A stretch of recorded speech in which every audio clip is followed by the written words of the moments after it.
David, hello, sir. Thank you for Great being to be here. with you guys, Mark, Kim. Yeah. So, David, we were talking about it, and I wonder if we can just check off on it quickly. I mean, it looks like it falls into the category of money flowing into the Supreme Court, but how big a deal is the Venmo money that was sent to Supreme Court aides that with the tag Christmas party? Okay, so that's the way it was delineated as such, as a Christmas party contribution. I wonder if you can speak to that. These were sent to, again, to an aide at the Supreme Court, Clarence Thomas aide, I believe. Well, I think that as significant as some of the scandals with Justice Thomas have been, and also the Alito junket, I think this one is a bit of a filler. This is a bit of a nothing burger, because unless they show that there's a huge amount of money that went in, let's assume that the cost of the Justice Thomas Christmas party ends up being about $150 per former clerk. If each former clerk kicks in $150 by sending a Venmo payment of $150 to the organizer of it, it really is a nothing burger. And I think these are all former Supreme Court clerks for Justice Thomas. Now, that's scary. That includes like Laura Ingraham. That includes the lawyer who said that Trump could shoot somebody on Fifth Avenue and not only not be prosecuted, but not even be apparently apprehended. So there are some very odd opinions by some of the lawyers for Justice Thomas, but that doesn't change the fact that it is normal to have a Christmas party for ex-former clerks, and to put in the newspaper or online that these are lawyers with business before the Supreme Court. If all it is $150 from each former clerk, and they're all former clerks to Justice Thomas, and they're all people who are going to attend this Christmas party, it really is kind of nothing. And if I could add one more thing, this is a common thing. As I told Laura Ingraham when I met her, amazing, we both clerked for African-American judges in Washington, D.C. And she just rolled her eyes, I guess, because she thought that most of the judges in Washington, D.C. on the federal bench were so different from hers, Clarence Thomas, that it was a bit of a snarky remark, which I didn't mean it to be. But you know where I'm coming from. My judge had a Christmas party, a holiday party every year. It was at his home. He and his family paid for it, and he was not a rich man. But you can't really knock Thomas if he didn't want to pay for it from his family funds. But if he wanted the clerks to put in $150 because they were going to have a lot of eggnog, they were going to have lobster tail, whatever they were going to have. We had the eggnog at the party for Judge Penn. We didn't have the lobster tails, but we didn't put in any money for the party. But you can do it either way. I just don't think that this is much of a matter. I'm not saying that the other ones with Thomas weren't extremely significant, Mark.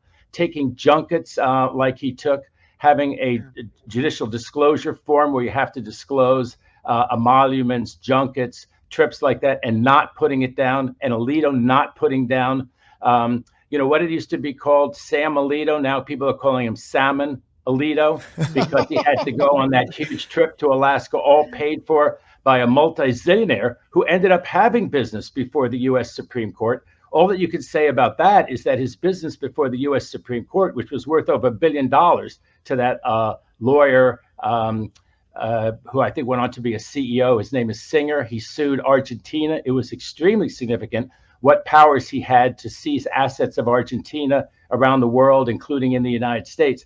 But the Supreme Court voted 7-1 in his favor. Alito should have recused himself, should have been 6-1. You can say it wouldn't have changed the result. But in terms of needing Supreme Court ethics to have gone ahead and voted on a matter of such critical importance to a donor of a junket, and he said, well, there was just room on the plane. So Mark and Kim, next time you're on a plane, you tell them there's a seat in first class that nobody's using.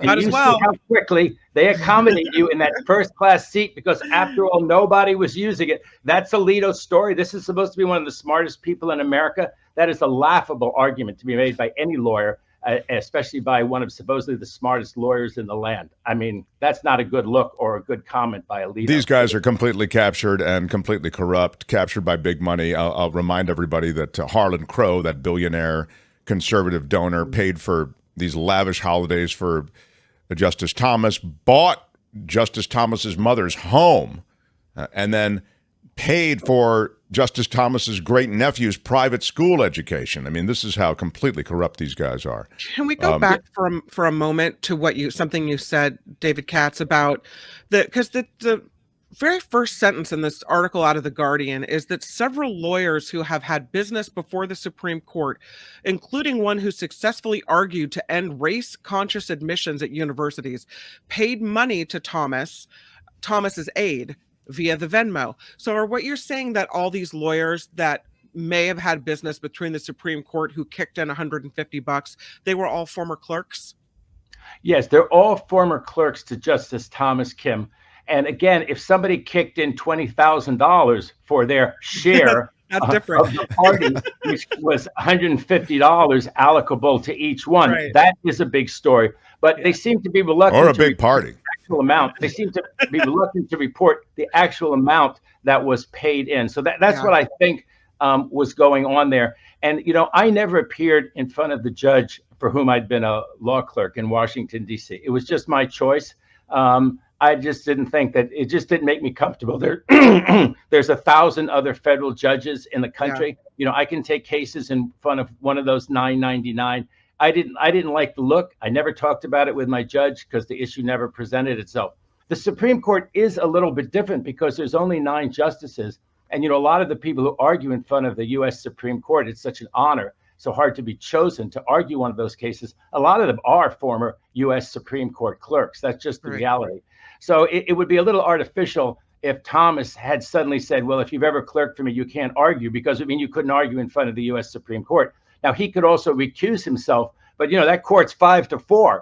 If he starts recusing himself because his former clerk is arguing the case, guess what? A smart client would hire someone else. So he would actually be then prejudicing professionally his former clerk. So I don't think there's really any smart way out of this one. I think the scandals by Thomas and Alito, they're rife. There are many of them. We need a code of ethics. Again, I have to add one more thing, guys. Last week, if anyone was listening, you know, we had a little bit of a transmission problem. And some of your people didn't get some of the things that we were talking about. But we talked about this issue, and we had a great question last week, which was, why isn't it a violation of the IRS code? Why isn't it maybe even a criminal tax violation to receive junkets that are worth $1 million and not report them on your return? We're not talking about the judicial disclosure where you have to report what kind of junkets you got and what kind of emoluments and presents you've gotten if you're a sitting judge. All judges have to do it except the justices of the U.S. Supreme Court.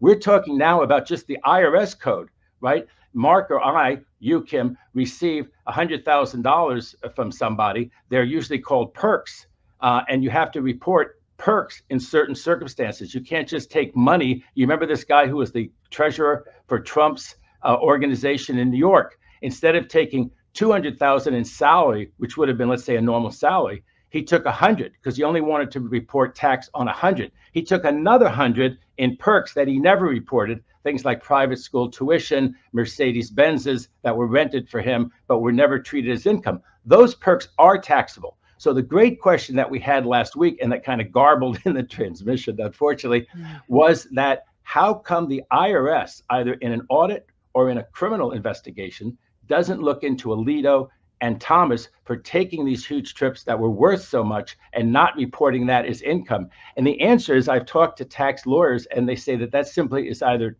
it's not reportable, it's not taxable. It's different from the perk situation. And to accept a gift like that, that is not reportable income. If you have a guest on who has a different opinion about that and who's a tax expert, but the tax experts I've spoken to, because I got interested in this question of why the IRS was not investigating this in an audit capacity or in a criminal investigation of Alito and Thomas, that was the answer that I got, that it's actually not a taxable event to accept a junket like that. I guess the idea is that the guy who gets the perk, you can say he should have had a $200,000 salary, but he took 100 in perks, so not to report it.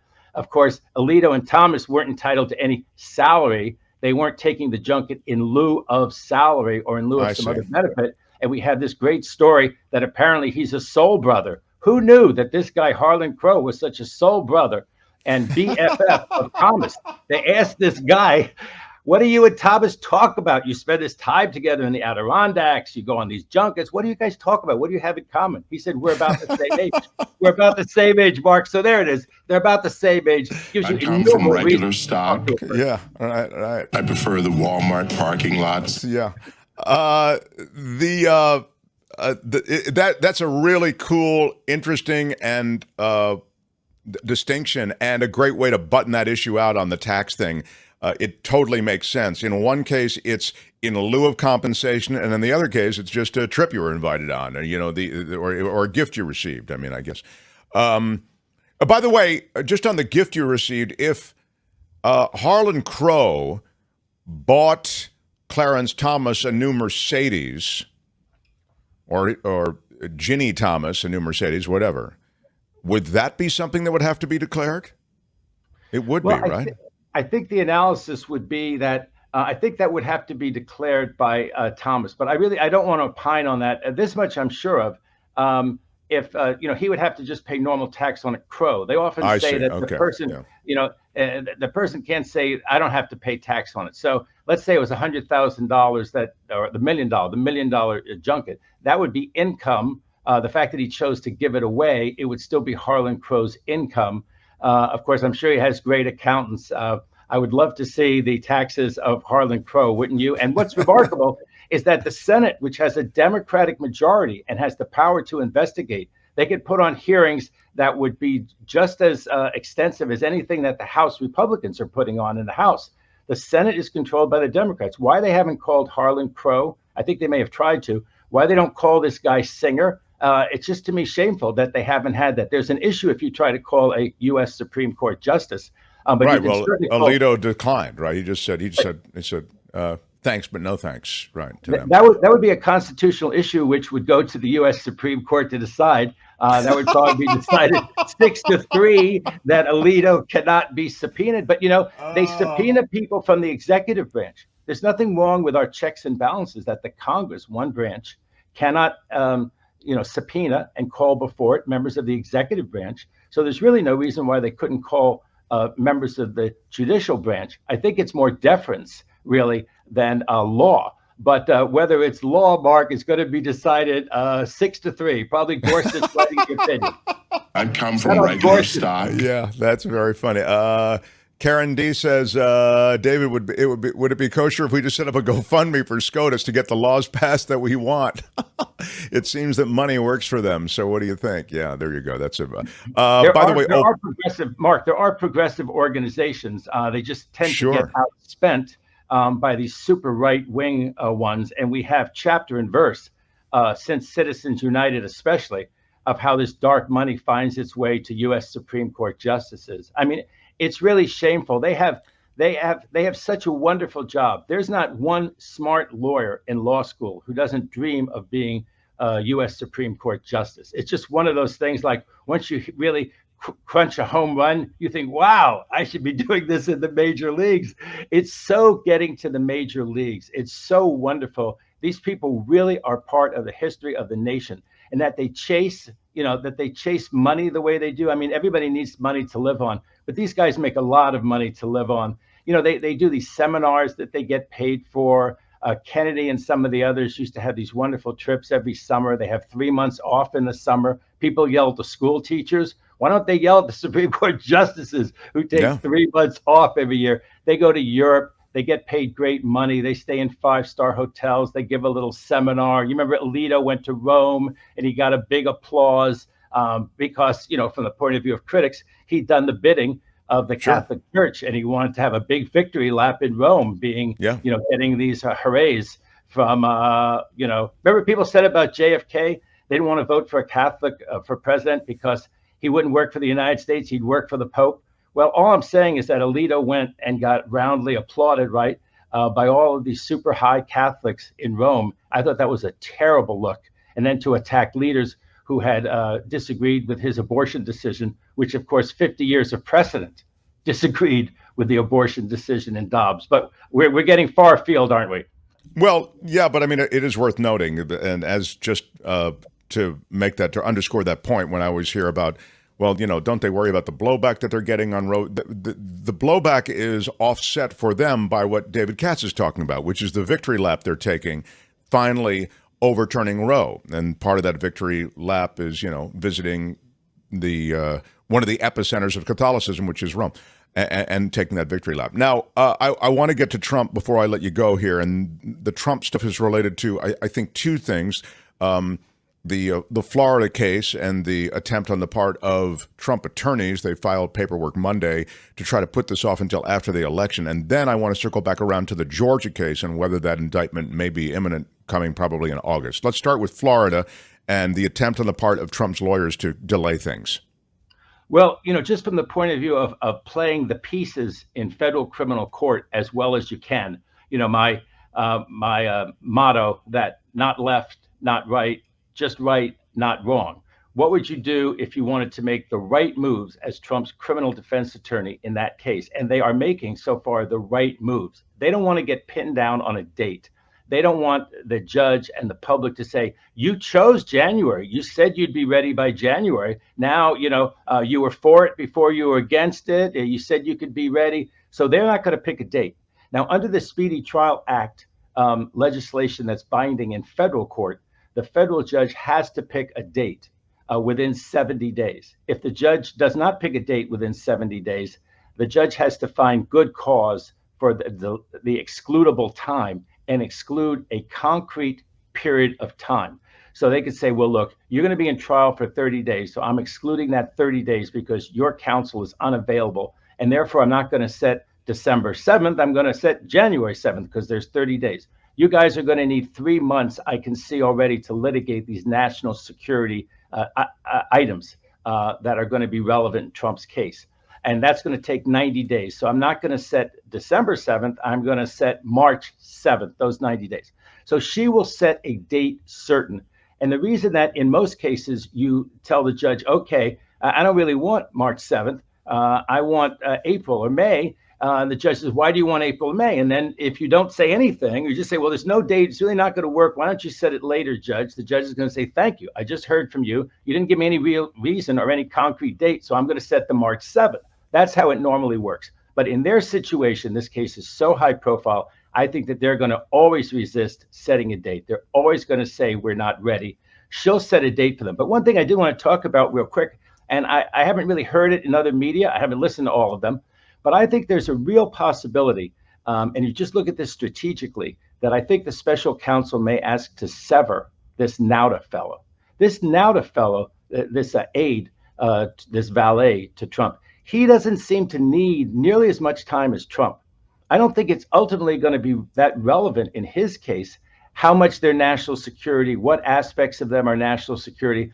His case is pretty much, okay, you could see the labels on them. You knew that the red and the gold labels that said top secret probably designated the document was top secret. And you saw the box and the box was labeled this way and that way. And then you move the box and then they have surveillance tape of you moving the box. And then you held an interview after they knew that. And they said, do you know anything about these boxes got moved? And you said, no. And you said that, and that's the false statement that you made.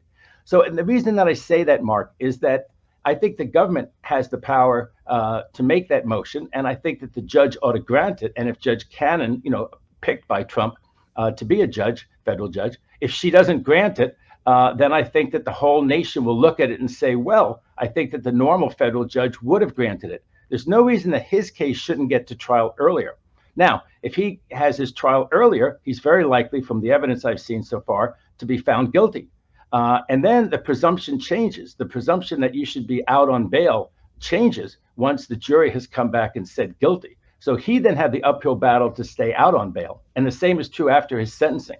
He thinks, I think it's pretty logical, Mark, he thinks, you know what, I'm never going to get found guilty in this case before after the 2024 election. And I have at least 50-50 chance of getting a pardon. And if I don't, I'll cross that bridge when I get to it. This makes him not a smart calculator, right? To make that same kind of thinking about it, Mark, because if he is going to go to trial, let's say December 1st, and the jury comes back guilty December 15th, right?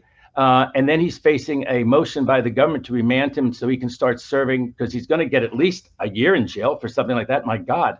I I mean, how could you give him less time than that? I do these cases, for a living as a criminal defense attorney. And I would certainly tell him, wait a second, with the stakes of this, lying to the FBI in such an important case, you're going to get at least a year, a couple of years in prison on that, Mr. Valet, Mr. Aide.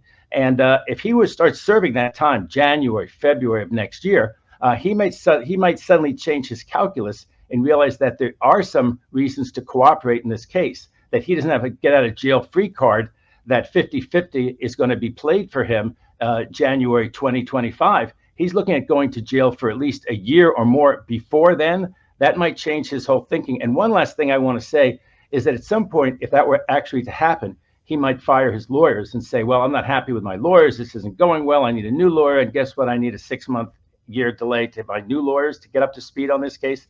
I think a normal federal judge faced with this situation would have somebody either in the public defender's office or what we call a panel attorney appointed by the court to say, you know what, I want you to get totally up to speed on Nauda's case. So if Nauda does come in and say, I can't have a fair trial because I don't like these lawyers, I want a new lawyer, I can't afford these lawyers, Trump won't pay for my lawyers, she could say, well, guess what? There's someone in the public defender's office. There's a very distinguished attorney that I have had track your case. They can't read the secret stuff, but they can read everything that's publicly disclosed in the case, everything that's in the file. And so that lawyer will come in and that lawyer can be ready. And what do you think? And the lawyer will say, it's going to take me forever. And she's going to say, no, you have a month. You have a month to get ready. We're going to try this case. You just got rid of your lawyers, Mr. Nauda, because Trump won't pay him anymore, whatever your story is, on January 1st. Okay, you're going to go to trial with this new lawyer that I've had keep up to speed on your case on February 15th. That's how a normal federal judge would not to get played, right? To be the judge, to take charge in a way that's totally legal and constitutional. But this isn't a normal judge in this case, is it, David? She'll have a chance to prove that she learned something from being struck down twice unanimously, including by 2 Trump judges by the 11th Circuit. She'll have a chance to learn that that was an aberration, that she wasn't quite getting it right. But now she understands that she has to make rulings that are fair and impartial, and that the whole nation and the 11th Circuit above her are watching, because if they're not, the government has a right to appeal many of these things. We as defense attorneys complain that we have to wait until the end of the whole case, what we call the final judgment. And the final judgment rule generally makes us wait until the whole case is over and then complain about all the things that we say were errors and that the judge did wrong that prejudiced our client. But the government has special privileges that it can appeal a lot of these rulings. Now, that will delay things, it's true. But again, most of the big calls are not as to Nauda, they're as to Trump. And Trump, take my word for it, okay? I'm risking my whole Katz on this. Trump's case will not go to trial down there in the Southern District of Florida before this judge in Fort Pierce. It will not happen before the 2024 election. Will not happen. No, and this is I think the great sort of loud clarion call you've made over and over on this case, and you've kind of shown your math. It makes sense. But I like this new twist that you had, which is that Nauda, and it makes total sense, will be broken out. So Nauda will not enjoy the same delay to which you referred in this Trump document case. His part of the document case actually may be click-clacking along at a different pace. That's really interesting. And Nauda, I think, is unflippable. I don't know if you agree. I mean, there's no way I can know, but just based on, his profile, he seems like, he's going to, my guy Trump, all the way. Prison is a great concentrator of the mind. I had a sister who was never, ever going to inform on her sister. This is years ago. And I told her there's no sister-sister privilege. There's a husband-wife privilege, and there's a lawyer-client privilege, but there's no sister-sister privilege. She was never going to tell her sister. She said, I'll go to contempt. I'll take my toothbrush. So she got held in contempt. She took her toothbrush. And like 6 days later, she said to me, if my sister is good for it, I guess she's good for it. Prison's great concentrator of the mind, and I think it would be for Nauda. It's just the reality. Yeah, that's wild. David, love that you joined us. Thank you for making time. You can see him on Twitter at David Katz Law. You can see him at a defense table near you, now working for the defense. It's so hot in LA. I took my jacket off today. I'm not doing my Jim Jordan imitation. Thanks, David Katz. Hi, it's Mark, and I thought that was great. Hit the notification bell. You'll know whenever there's a new video being dropped, and please subscribe to our channel to help us save the universe.